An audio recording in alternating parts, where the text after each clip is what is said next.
For decades, the .22 was treated as the simple rifle you bought before moving on to something bigger. In 2026, that idea is looking increasingly outdated. Ruger just expanded its 10/22 family with 10 new models, adding features like upgraded trigger systems and match-grade components across a lineup that's already decades old. Precision .22s are now competing seriously for the attention of target shooters who used to look exclusively at centerfire rifles.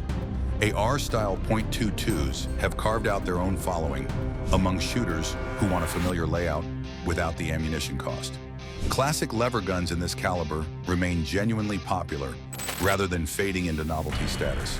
And lightweight, specialized designs keep appearing from manufacturers who clearly see room left to grow in this category. So the question worth asking is simple.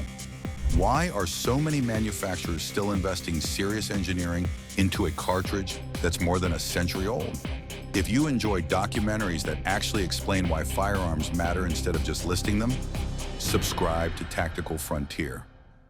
Number 10, the Henry U.S. Survival Rifle looks almost nothing like the rest of this list, and that's exactly the point. It breaks down into its own stock for storage, assembles without tools, and stays light enough that owners forget they're carrying it. Street prices generally land somewhere around $350 to $450, depending on finish and retailer. The appeal here isn't accuracy or aftermarket depth.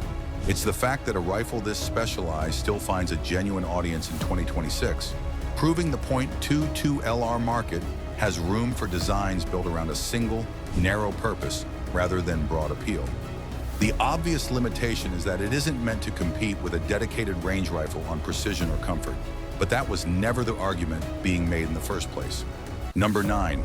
The Ruger American Rimfire borrows design language directly from Ruger's centerfire American rifle line, then quietly connects itself to the company's much larger 10/22 ecosystem by accepting the same magazines. That single decision matters more than it sounds like it should, since it means a shooter buying into this bolt-action rifle isn't starting a separate collection of accessories from scratch. Street prices typically fall somewhere around $300 to $400, positioning it as a value-focused option rather than a premium one. Ruger built the line around accuracy, durability, and adaptability rather than chasing a specific niche, and the connection to the 10/22 magazine world is what quietly sets it apart from other budget bolt actions. The trade-off is a lack of the standout features that pricier, precision rifles further down this list offer. Number 8. The Winchester Wildcat approaches the .22 LR from a completely different angle: weight. At roughly 4 pounds, it's noticeably lighter than most semi-autos in this category, and its takedown design makes it genuinely easy to store or transport without dedicating real space to it.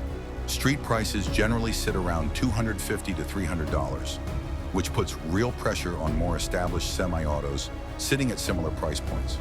Compatibility with the enormous 10/22 magazine ecosystem means new owners aren't locked into a proprietary system either.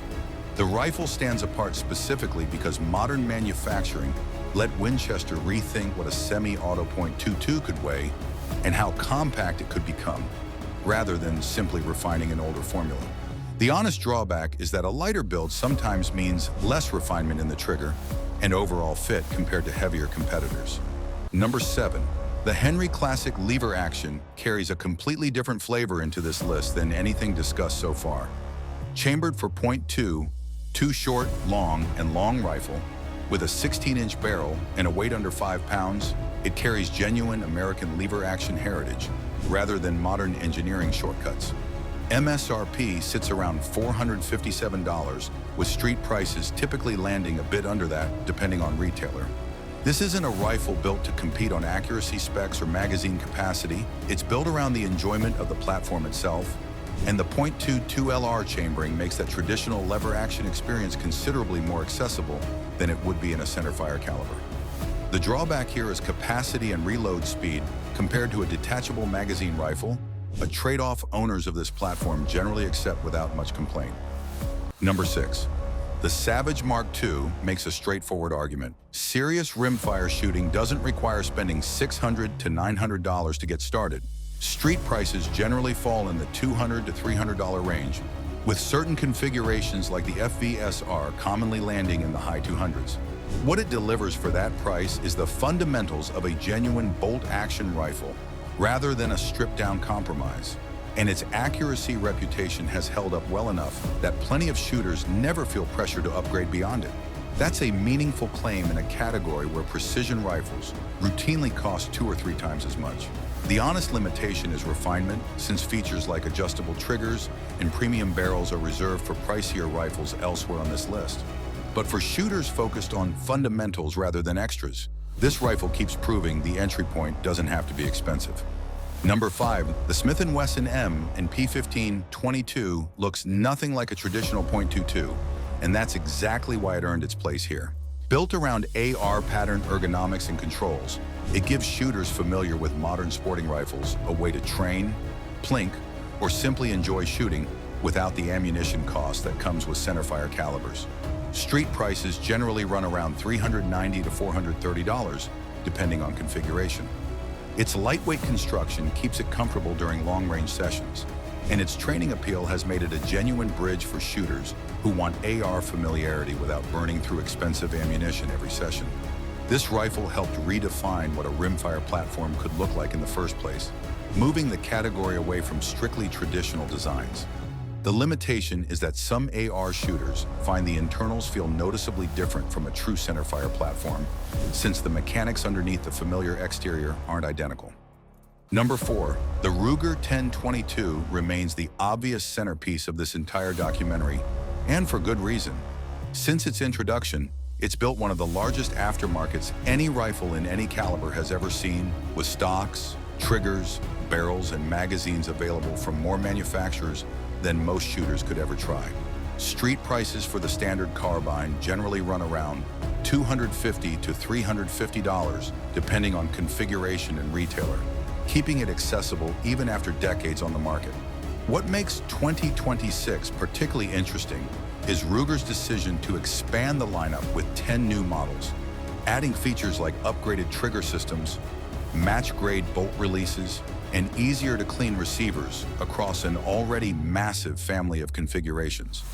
The remarkable part isn't that the 10/22 survived this long. It's that Ruger is still finding new ways to expand it, rather than treating it as a finished product coasting on reputation.